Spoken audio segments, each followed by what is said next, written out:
जम्मू कश्मीर के असेंबली के चुनाव के बाद जो नतीजे आए हैं, इन नतीजों को लेकर जम्मू में एक विचार तेजी के साथ लोगों के बीच में चलना शुरू हो गया है।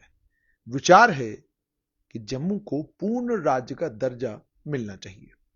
हालांकि अभी तक इस विचार को लेकर जब हमने बात Jammu chamber of commerce industry के प्रधान अरुण गुप्ता से की, उन्होंने साफ तौर पर कहा कि इस वक्त जमीन पर जम्मू की स्टेटहुड को लेकर कुछ भी नहीं है। जो कुछ है वो अगर कभी ऐसा हुआ भी तो फिर बड़ा गंभीर होगा और नतीजा निकलेगा कि जम्मू को पूर्ण राज्य का दर्जा मिलेगा। ऐसी बात, लेकिन फिलहाल उन्होंने कहा कि ऐसी कोई बात नहीं है। मेरे साथ इस समय स्ट्रेट लाइन पर लाइव मेरे साथ बैठे हैं वेयर हाउस ट्रेडर्स फेडरेशन के प्रधान दीपक गुप्ता। दीपक जी, हमने Jammu chamber of commerce industry के प्रधान अरुण गुप्ता से बात की। उनसे हमने ये पूछा कि जिस तरह का इस बार चुनाव के नतीजे आए हैं कि दो संभागों में जम्मू कश्मीर बट गया है। एक संभाग ने पूरी तरीके से नेशनल कॉन्फ्रेंस को मैंडेट दिया है और दूसरे संभाग ने पूरे तरीके से बीजेपी को मैंडेट दिया है। वेयर हाउस ट्रेडर्स फेडरेशन के प्रधान के तौर पर आप इस मैंडेट को किस ओर जाता देख रहे हैं? देखो, अगर मैं साफ तौर पे बात करूं, ईमानदारी से बात करूं, मैं समझता हूं जब से हमारा विलय हुआ है 26 अक्टूबर 1947 के बाद और 2000 तक की बात करूं, हमेशा जो पावर रही कश्मीर के पास रही, चाहे एनसी की हुकूमत आई, चाहे पीडीपी की आई, चाहे कांग्रेस की आई था। और कश्मीर की आड़ में जम्मू के लोगों को जख्म हुए। जम्मू जो है, अगर आप इतिहास की बात करें, अगर एमबीबीएस की सीटें निकलती थी तो उसकी गड़बड़ी पाई जाती थी, उसका विरोध होता था, तो लिस्ट कैंसिल होती थी, दोबारा एग्जाम होते थे। अगर मैं सेंट्रल यूनिवर्सिटी की बात करूं तो सेंट्रल यूनिवर्सिटी भी हमने विरोध करके जम्मू वालों ने ली है। अगर एम्स की बात करूं तो एम्स भी जो है जम्मू वालों ने लड़के लिया है। जम्मू वालों ने अगर कोई भी चीज लेनी है तो लड़के लेनी है। अगर मैं पहली गवर्नमेंट की बात करूं तो उन्होंने कोई भी ऐसा हमारा टूरिज्म जो है डेवलपमेंट जम्मू में नहीं की जिससे हमारा जो है टूरिस्ट ग्रोथ होता, हमारी इकोनॉमी ग्रोथ होती, हमारा इंडस्ट्रियल डेवलपमेंट ग्रोथ हुआ, लेकिन ऐसा कुछ नहीं हुआ। अगर मैं 2014 की बात करूं, जब यहाँ चुनाव हुए तो उस समय बीजेपी को 25 सीट मिली जम्मू से और पीडीपी को 28 सीट मिली कश्मीर से। मैंडेट साफ था कि कश्मीर के लोग उस समय पीडीपी को चाहते थे, जम्मू के लोग बीजेपी को। कोलिशन गवर्नमेंट बनी, लेकिन उस समय भी जम्मू को डोमिनेट किया गया।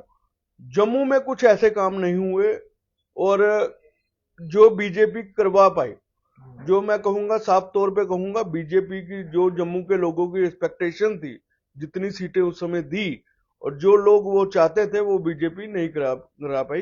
कारण क्या था? पावर जो थी कश्मीर के पास थी। ईमानदारी से कह रहा हूं, ईमानदारी से बात कर रहा हूं, कश्मीर के पास पावर रहने से कश्मीरियत की जितनी भी सोच है वो जम्मू को डेवलप नहीं होने देती।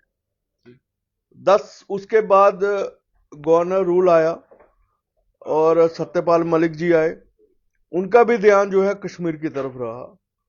उसके बाद हमारे लेफ्टिनेंट गवर्नर मनोज सिन्हा जी आए, 370 तोड़ी गई, 35 से तोड़ी गई।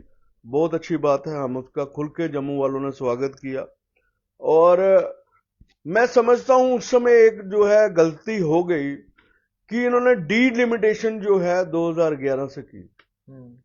अगर ये डीलिमिटेशन 2020 से करते, उस समय उस हिसाब से करते, तो मैं समझता हूं जम्मू में सीटें ज्यादा होती लेकिन कश्मीर में कम होती।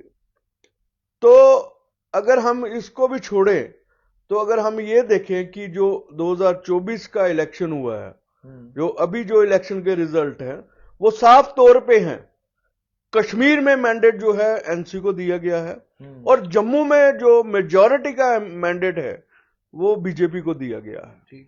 साफ तौर पे है, लेकिन सरकार आज भी एनसी की बन रही है, पावर द्वारा कश्मीर के पास होगी। आप बताएं, जम्मू का टूरिस्ट जो है वो पिलग्रिम टूरिस्ट है और जो श्रीनगर का टूरिस्ट है वो मौसम का टूरिस्ट है। उनकी आशंकाएं अलग हैं, हमारे जम्मू की अलग हैं। हमारे जम्मू में डोगरा है, वहां कश्मीरी है, वहां का कल्चर अलग है, जम्मू का कल्चर जो है अलग है। हम जम्मू के लोग कुछ और चाहते हैं, कश्मीर के कुछ जो है लोग और चाहते हैं। जब 10 साल पहले भी मैंडेट जो है बीजेपी को दिया गया, आज भी जो है मैंडेट जो है जम्मू के लोगों ने 29 सीटों का मैंडेट जो है जम्मू के लोगों को दिया गया, तो इस समय साफ है कि जम्मू जो है अलग स्टेट चाहता है, जम्मू के लोग जो है अलग स्टेट चाहते हैं। लेकिन आपको मतलब आप ये कह रहे हैं कि इस बुनियाद पर कि 29 सीटें भारतीय जनता पार्टी को मिली हैं, कश्मीर के लोग अलग तरीके से सोचते हैं, जम्मू के लोग अलग तरीके से सोचते हैं, ये कारण है, इस कारण से आप कहते हैं जम्मू अलग स्टेट बननी चाहिए। लेकिन क्या कोई संभावना ऐसी नहीं है कि जम्मू और कश्मीर संभाग दोनों मिलकर आगे बढ़ें और ये एक राज्य रहे, दो राज्य न बने? देखो, अगर मैंडेट की बात करें तो एनसी और बीजेपी की सरकार बननी चाहिए, क्योंकि जनता के पास पावर है, जनता जो है मुख्यमंत्री है। अगर हकीकत तौर पे देखा जाए तो एनसी और बीजेपी की हुकूमत जो है बननी चाहिए, लेकिन ऐसा नहीं हो रहा, कारण कुछ अलग है। चलो, हम उसके बीच में नहीं जाते हैं। अब अगर एनसी की हुकूमत बनती है, कांग्रेस से कोलिशन गवर्नमेंट जी, और जम्मू की एक्सपेक्टेशन है, जो हमने अपने विधायक बना के जो बेचे हैं, अगर बात उनकी नहीं सुनी जाती तो फिर झगड़ा है। हम चाहते हैं कि ये बार बार जो जख्म जम्मू वालों को दिए जाते हैं वो अब जो है खत्म होने चाहिए। जो हमारी पहली पीढ़ी थी, जो अब पीढ़ी आई है, हम तो यही देखते आए हैं। हम हमेशा जम्मू वाले रोना ही रोते आए हैं। हम जम्मू वाले हमेशा जो है कश्मीर से मांगते ही रहे हैं। हम क्यों ना हमारा अपना चीफ मिनिस्टर हो और हमारी अपनी स्टेट हो और हमारी नौकरियां अपनी हो, हमारी रूलिंग अपनी हो, हमारे फैसले जो है डोगरे खुद करें, हमारा फैसला जो है खुद होना चाहिए।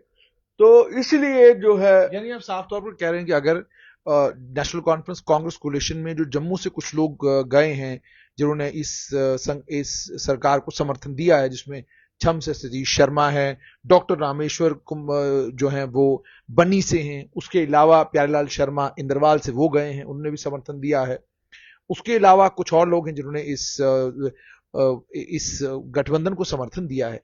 तो आपसे ये जानना चाहूंगा, क्या आपको नहीं लगता कि अगर इन तीनों को मंत्रिमंडल में जगह मिलती है और इन्हें मौका मिलता है रिप्रेजेंट करने का, तो आपको नहीं लगता कि ये भी रिप्रेजेंटेटिव है? देखो, ऐसा है, वो साफ तौर पे है कि उनका क्या महत्वाकांक्षा है, उनसे क्या बात हुई है, उसके बीच में नहीं जाऊंगा। कि जो जम्मू की एक्सपेक्टेशन है, जो जम्मू की बात है, जम्मू खुद अपनी पावर चाहता है।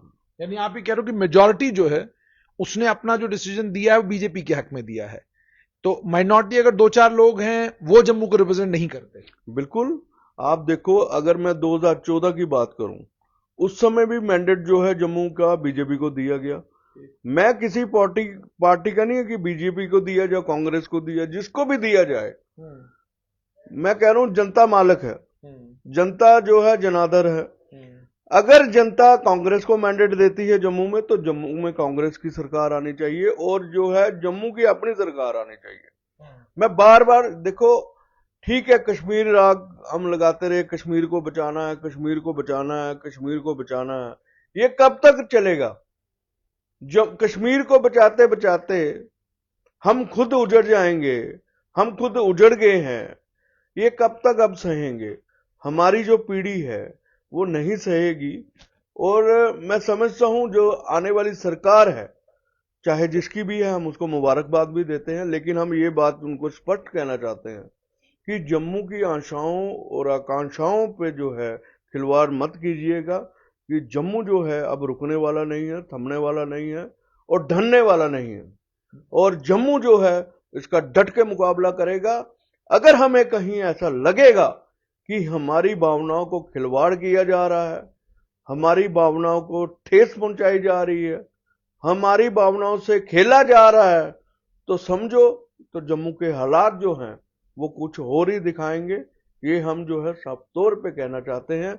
और हम ये भी आशाएं चाहते हैं कि जो बैंडेड जम्मू वालों ने दिया है, उसकी जो है उनकी उनकी तरफ जो है सोचना चाहिए, उनकी तरफ जो है देखना चाहिए। हम जम्मू जो है सारा इकट्ठा है, कश्मीर हमारा बड़ा भाई है। हम चाहते हैं कश्मीर आगे तरक्की करे, आगे बढ़े। कश्मीर जो है वर्ल्ड में नंबर 1 जाए, लेकिन जम्मू को भी देखा जाए। जम्मू को जो है दरकिनार ना किया जाए, और जम्मू की जो यूथ हैं उनकी आशाएं को जो है पूरा ध्यान रखा जाए। बहुत बहुत शुक्रिया। तो आपने सुन लिया कि वेयर हाउस ट्रेडर्स फेडरेशन के प्रधान दीपक गुप्ता का साफ तौर पर यह कहना है कि जम्मू यूनानिमस है, जम्मू यूनाइटेड है। मतदानों के बाद जो नतीजे निकले हैं वो क्या हैं, वो बिल्कुल सामने हैं। जो भी नई सरकार बन रही है उसे जम्मू की आशाओं और उम्मीदों का ख्याल रखना होगा, तभी जाकर बात बनेगी, वरना हालात कोई भी पलटी दे सकते हैं।